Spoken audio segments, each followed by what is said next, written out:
Le ciel de l'Ouest américain s'assombrit de jour en jour depuis le début de la saison des pluies au mois de juin. Pas moins de 10 feux importants font rage actuellement dans le pays et au fur et à mesure que la saison sèche avance, les autorités prévoient à la hausse le nombre de feux de forêt, notamment dans le sud-ouest comme en Californie. La mortalité en hausse des arbres et les températures records de cette année sont les deux facteurs principaux de risque d'incendie. Pour les forêts comme la Sierra Nevada, mises rudement à l'épreuve pendant cette saison, les quelques 29 millions d'arbres morts dus aux incendies ou aux épidémies d'insectes étaient déjà considérés par Jerry Brown, gouverneur de la Californie, comme étant la pire hécatombe pour les arbres de nos jours.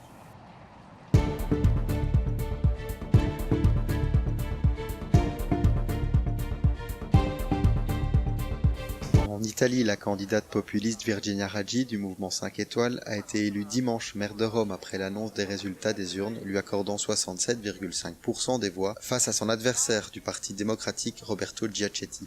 Je veux dire que c'est un moment historique, fondamental, qui marque un tournant.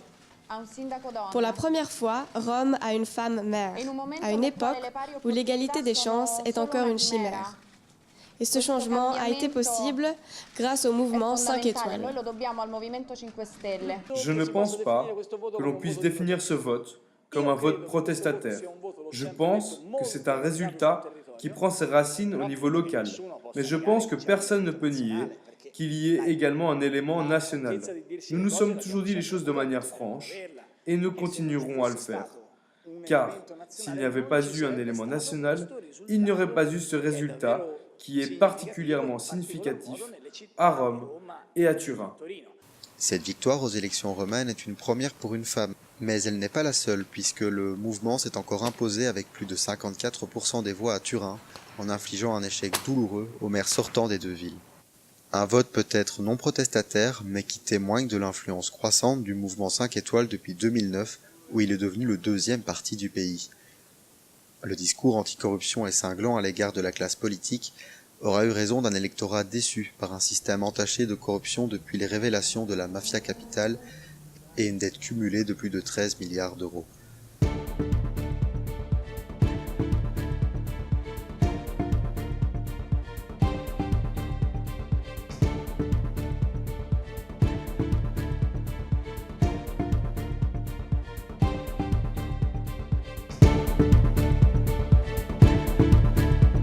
C'est moins d'un an après les dernières élections législatives, et à en croire les sondages pour plaire à une vaste majorité des Croates, que le retour aux urnes a été officialisé. La dissolution a été votée à l'unanimité et sera effective à partir du 15 juillet. L'issue de ce vote ne faisait aucun doute après la chute de l'ex-premier ministre Tihomir Orešković. C'est à coup de manifestations de plus de dizaines de milliers de personnes que la coalition et le HDZ ont vu leur image s'effondrer en à peine 5 mois de gouvernance. Pointé par l'opposition et la société civile de dérive droitière, le reprochant notamment la volonté de placer les médias sous contrôle, mais aussi des droits excessifs accordés à l'Église catholique, voire même à une tendance à relativiser des crimes de régime pro-nazi. Les sondages offrent désormais une courte avance aux sociodémocrates du SDP, même s'il est très hasardeux à ce stade de faire toute projection dans un pays confronté à plus de 15% de chômage, ainsi qu'à une dette publique s'élevant à 87% de son produit intérieur brut. Les forces irakiennes continuent leur offensive vers Mossoul après une percée réussie contre le groupe Daesh dans la ville de Falloujah, reconquise en quasi-totalité par l'armée. Quelques poches de résistance djihadiste de l'État islamique subsistent encore dans le nord, selon le général irakien al-Saadi. L'avis de la coalition se veut moins rassurant. Son porte-parole Christopher Garver a déclaré mardi que seul un tiers de la ville avait été libéré. Les affrontements menés dans la ville ont provoqué de lourdes pertes civiles.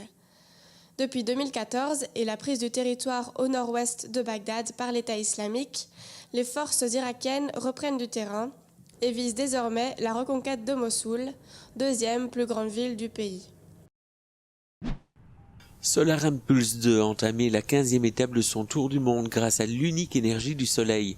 Il a quitté New York lundi après que le prince Albert de Monaco, présent dans le centre de contrôle des opérations, ait donné son feu vert au pilote suisse Bertrand Piccard, se trouvant sur les pistes de l'aéroport JFK. Aussi large qu'un Boeing 747, avec le poids d'une fourgonnette, Solar Impulse vole à une vitesse moyenne de 50 km/h grâce à des batteries rechargées par l'énergie solaire captée par l'une des 17 000 cellules photovoltaïques installées sur ses ailes. 3 jours ont été nécessaires pour accomplir ce périple, premier vol transatlantique pour le Solar Impulse.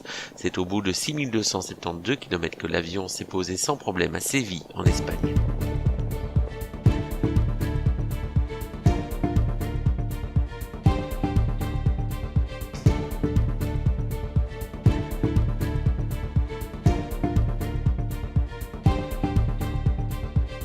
La Grèce a reçu une nouvelle tranche du prêt européen à hauteur de 7,5 milliards d'euros sur une enveloppe totale d'un peu plus de 10 milliards afin de payer la dette et les arriérés de l'État. Ce prêt s'inscrit dans le troisième plan d'aide financière au pays signé en juillet dernier depuis le début de la crise en 2010. La Grèce, qui était encore menacée d'être poussée hors de la zone euro il y a un an, a effectivement accompli de nombreuses réformes, notamment celle du système fiscal, ainsi que le lancement d'un vaste programme de privatisation. Je suis venu pour apporter un message d'espoir. Je crois que la Grèce a franchi un cap critique et qu'elle peut se remettre sur la bonne voie. Et tout au long de ce chemin, l'Union européenne, la Commission, sera aux côtés de la Grèce. C'est un ami de la Grèce qui vous parle. Si la situation grecque s'améliore aux yeux de la Commission européenne, le pays doit encore faire des efforts afin d'obtenir les 2,8 milliards restants d'ici l'automne. Véhicules incendiés, pierres et pneus en feu bloquaient mardi les routes d'accès à Pretoria, en Afrique du Sud. Cause de ces différents accès de violence, la nomination par le Congrès national des candidats aux élections municipales. Les principales autoroutes du pays, dont la N1, a été rendue inaccessible suite à des manifestations extrêmement violentes pour laquelle la police s'est refusée toutefois à faire tout commentaire. Le secrétaire général de l'ANC, le parti politique au pouvoir, a démenti la cause de ces manifestations, et ce contre toutes les déclarations des personnes présentes dans les rues de l'une des plus grandes villes d'Afrique du Sud.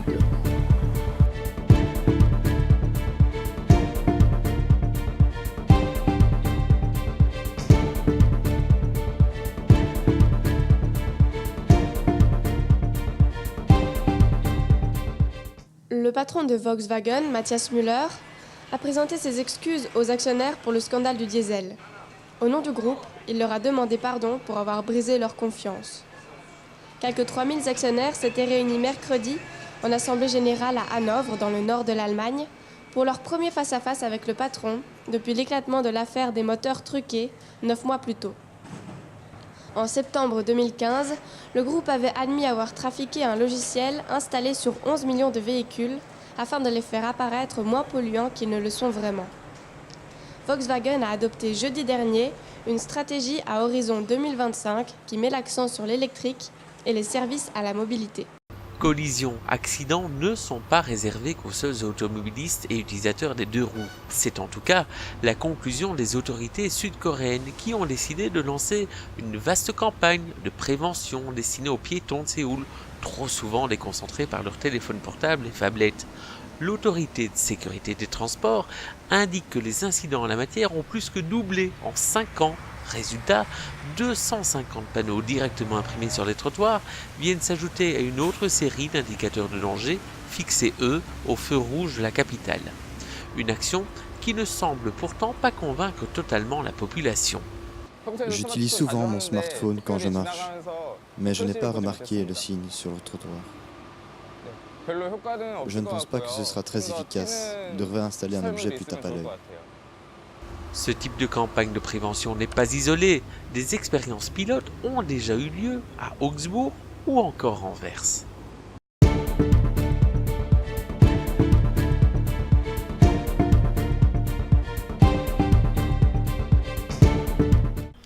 Coup de tonnerre sur Bruxelles et ses institutions européennes, camouflées pour le Premier ministre David Cameron, qui avait parié sur la campagne du Remain. Un réveil difficile où l'Europe a définitivement changé de visage et où le Royaume-Uni se trouve plus divisé que jamais, avec une Écosse qui parle déjà de prise d'indépendance. Le nombre total de bulletins comptés est de 33 577 342. Le nombre total de bulletins en faveur du Remain est de 16 141 241. Le nombre total de bulletins en faveur du Leave est de 17 410 742.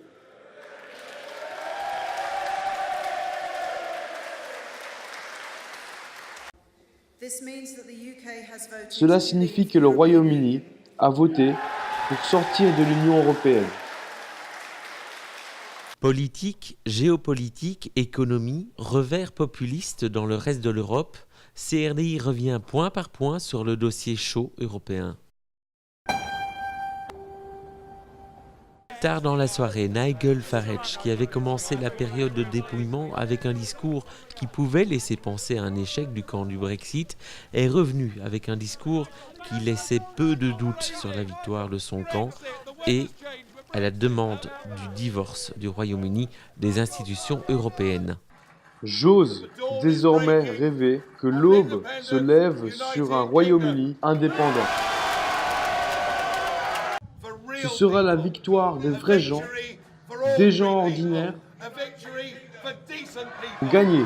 Plus tard, après la déclaration officielle des résultats, celui-ci est revenu pour demander notamment la démission du Premier ministre David Cameron. Il a choisi d'être en plein milieu de ça. Et franchement, son niveau constant de tromperie sur tout un tas de choses. Vous savez, que ce soit la Turquie, où il a été leur plus grand champion, et brusquement, il prétend qu'il ne nous rejoindrait pas avant l'année 3000. Que ce soit le fait qu'il a exigé son accord a été juridiquement contraignant, qui, évidemment, ne l'est pas. Je pense à tous les niveaux qu'il s'est comporté d'une façon qui dit qu'il doit tout simplement partir. Il n'a pas fallu attendre des heures avant que le Premier ministre s'avoue vaincu et décide de présenter sa démission, même s'il se dit fier que dans ces îles, on fait confiance aux gens avec des grandes décisions soumises aux élections. Il assure également qu'il fera tout ce qu'il peut pour contribuer au succès de ce grand pays qu'est le Royaume-Uni. Nous devrions être fiers du fait que dans ces îles, nous faisons confiance à des gens avec ces grandes décisions. Nous avons non seulement une démocratie parlementaire, mais sur des questions concernant les modalités de la façon dont nous sommes gouvernés, il y a des moments où il est bon de demander aux gens eux-mêmes. Les Britanniques ont pris une décision très claire, de prendre un chemin différent, et de ce résultat, je pense que le pays a besoin d'un nouveau leader pour prendre cette direction. Je ferai tout ce que je peux, en tant que Premier ministre, pour stabiliser le navire, au cours des prochaines semaines et des prochains mois. Mais je ne pense pas que ce serait bien pour moi d'essayer d'être le capitaine qui dirige notre pays vers sa prochaine destination.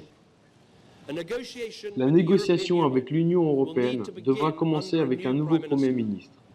Et je pense qu'il est juste que ce nouveau Premier ministre prenne la décision de déclencher l'article 50 et de commencer le processus formel et juridique de quitter l'Union européenne. Dès la promulgation de la demande du divorce, les voix se sont déjà fait entendre en Écosse, qui ont largement soutenu le camp du Remain. L'Europe avait été décisive pour les convaincre à rester dans le Royaume lors du précédent référendum local. D'un point de vue écossais, la plupart de l'Écosse a voté pour rester. Je pense que si on est traîné en dehors de l'Union européenne par l'Angleterre, je pense que ça fondera la base d'un nouveau référendum en Écosse et on aura enfin notre indépendance. Vraiment choqué. La nuit dernière, j'étais au bureau de vote et je parlais à tout le monde. Et je n'ai trouvé personne qui a voté pour sortir. Donc, c'est un choc énorme pour nous en Écosse. Je préférerais nous voir unis et encore dans l'Union européenne.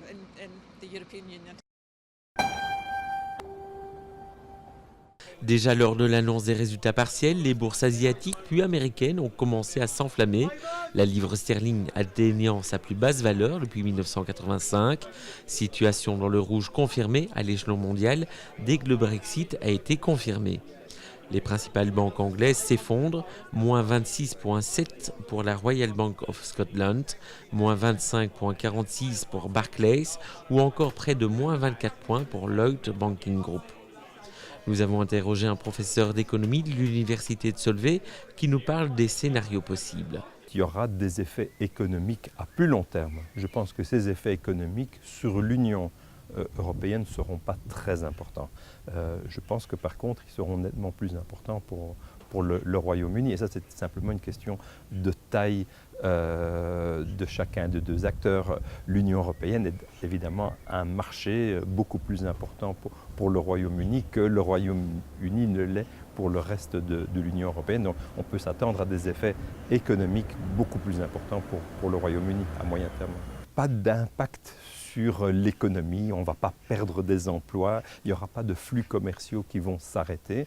Le Royaume-Uni reste membre de l'Union européenne jusqu'à ce qu'elle sorte, c'est-à-dire sans doute dans 2 ans. Donc d'ici là, pas d'effet économique de ce type-là sur l'économie réelle, mais des effets certainement en termes d'investissement. Ça va plomber l'atmosphère dans l'Union européenne. Est-ce qu'il y aura d'autres référendums dans l'Union européenne, par exemple aux Pays-Bas? Est-ce que ça va donner des idées dans d'autres pays, en France? Qu'est-ce qui pourrait se passer avec Madame Le Pen en Italie? La situation du gouvernement n'est peut-être pas très nette. Donc certainement une grande période d'incertitude. Et qui dit grande incertitude dit certainement climat négatif sur l'investissement, donc ralentissement de la croissance économique dans une situation où la croissance est déjà assez faible et le chômage reste élevé en Europe. Donc certainement une mauvaise nouvelle pour l'économie européenne. Réveil et gueule de bois sur les institutions européennes, même si Jean-Claude Juncker affirme que l'Union européenne continuera à exister à 27. Pour la majorité des eurodéputés, c'est la désolation, même si les eurosceptiques et partis populaires se réjouissent de la décision d'un Brexit. Le camp des Remain n'a jamais fourni des éléments de réflexion et de vision positive de l'Union européenne. J'ai parlé à plusieurs amis qui croyaient en l'Union européenne, mais ils n'ont pas l'honnêteté de dire aux Anglais ce qu'ils pensent. Et je pense que ce qui a manqué au camp des Remain est une vision positive. Ils étaient tous alarmistes. Beaucoup de gens ont entendu ça. Et beaucoup ont dit « Je ne veux pas de cet alarmisme. Je veux une vision positive. » C'est un jour très triste. Je suis tellement déçue parce que j'avais, jusqu'à le dernier moment, j'avais l'espoir que Nigel Farage ne voudrait pas gagner le vote en Grande-Bretagne. Maintenant, il faut se demander, entre nous, les pro-européens, qu'est-ce qu'on a fait pourquoi on ne pouvait pas convaincre la majorité des citoyens en Grande-Bretagne. Il est clair que c'est une mauvaise journée pour l'Union européenne et qu'il est clair aussi qu'on tire des leçons et qu'on va vraiment changer cette Union européenne dans une bonne direction et pas dans le sens des grands rêves, des grands projets, mais des vrais changements concrets sur le terrain. Nous regrettons la décision du peuple britannique, mais c'est une décision claire et nous la respectons. Pour nous, cela veut dire que les négociations entre l'Union européenne et le gouvernement britannique doivent démarrer immédiatement. Au niveau de la population européenne, les avis sont divisés. Les Grecs saluent la décision de la Grande-Bretagne, allant jusqu'à regretter de ne pas avoir pris la même décision. J'ai l'impression qu'ils ont voté intelligemment et ont quitté l'Union européenne. On aurait dû faire pareil. Bien sûr qu'il va y avoir des changements qui seront difficiles, mais néanmoins, c'est vraiment une bonne chose que le Royaume-Uni sorte. Et c'est bien malheureux que nous restons. Ils ont eu raison de partir. On aurait dû partir aussi. Et tous les autres, pour démanteler tout ça. Ce n'est pas l'Europe, ça. Le Sud se sépare, le Nord se sépare. Qu'est-ce qui se passe? Ils ont eu raison de partir.